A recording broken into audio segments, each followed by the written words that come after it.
মধ্যপ্রাচ্যের সংঘাত এখন শুধু কূটনীতি বা সামরিক শক্তির লড়াই নয়, এটি ধীরে ধীরে রূপ নিচ্ছে রিসোর্স ও মজুতের যুদ্ধে। সাম্প্রতিক খবরে উঠে এসেছে ইউনাইটেড স্টেটস ইরান সংঘাতে ইতোমধ্যেই ব্যবহার করেছে তাদের গুরুত্বপূর্ণ প্রতিরক্ষা ও আক্রমণাত্মক ক্ষেপণাস্ত্র ব্যবস্থার বড় অংশ, বিশেষ করে প্যাট্রিয়ট মিসাইল সিস্টেম, থার্ড এবং বিভিন্ন প্রিসিশন গাইডেড ক্ষেপণাস্ত্র। এই তিন ধরনের অস্ত্রের প্রায় অর্ধেক মজুদ ইতোমধ্যেই ব্যবহৃত হয়েছে বলে দাবি করা হচ্ছে। কেন এটি গুরুত্বপূর্ণ? এই অস্ত্রগুলো যুক্তরাষ্ট্রের সবচেয়ে গুরুত্বপূর্ণ প্রতিরক্ষা লাইন। প্যাট্রিয়ট শত্রুপক্ষের ক্ষেপণাস্ত্র প্রতিহত করতে ব্যবহৃত। থার্ড উচ্চ উচ্চতায় ব্যালিস্টিক মিসাইল ধ্বংসে কার্যকর। প্রিসিশন মিসাইল নির্দিষ্ট লক্ষ্যবস্তুতে নিখুঁত আঘাত হানতে সক্ষম। অর্থাৎ এই অস্ত্রগুলোই যুদ্ধের গেম চেঞ্জার। কি সংকেত দিচ্ছে এই তথ্য? যদি সত্যি মজুদের অর্ধেক ব্যবহৃত হয়ে থাকে, তাহলে এটি একটি বড় সতর্ক সংকেত। দীর্ঘমেয়াদী যুদ্ধে যুক্তরাষ্ট্রের সক্ষমতা প্রশ্নের মুখে পড়তে পারে। নতুন করে উৎপাদন ও সরবরাহের চাপ বাড়বে। মিত্র দেশগুলোর নিরাপত্তাও প্রভাবিত হতে পারে। বৈশ্বিক প্রভাব।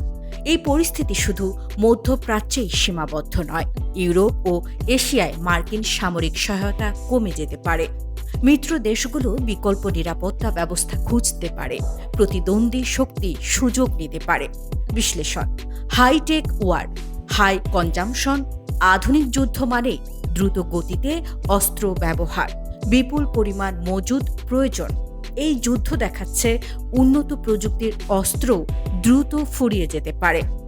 Supply chain pressure. এই অস্ত্রগুলো তৈরি করা সহজ নয়, সময় লাগে, ব্যয় অনেক বেশি, উৎপাদন সীমিত।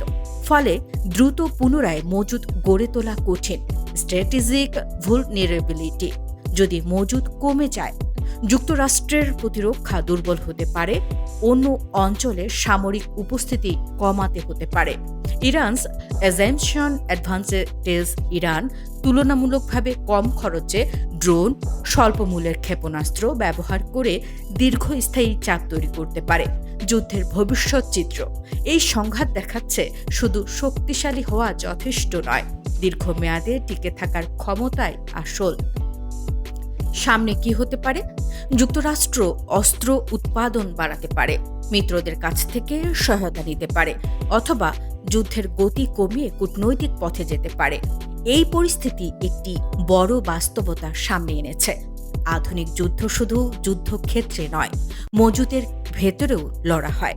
আজ প্রশ্ন শুধু প্রশ্নকে শক্তিশালী নয়, বরং কে কতদিন টিকে থাকতে পারবে। আর সেই লড়াইতেই এখন নতুন করে হিসাব কষছে বিশ্ব। আরও আপডেট পেতে সাবস্ক্রাইব করুন পালস নিউজ 360।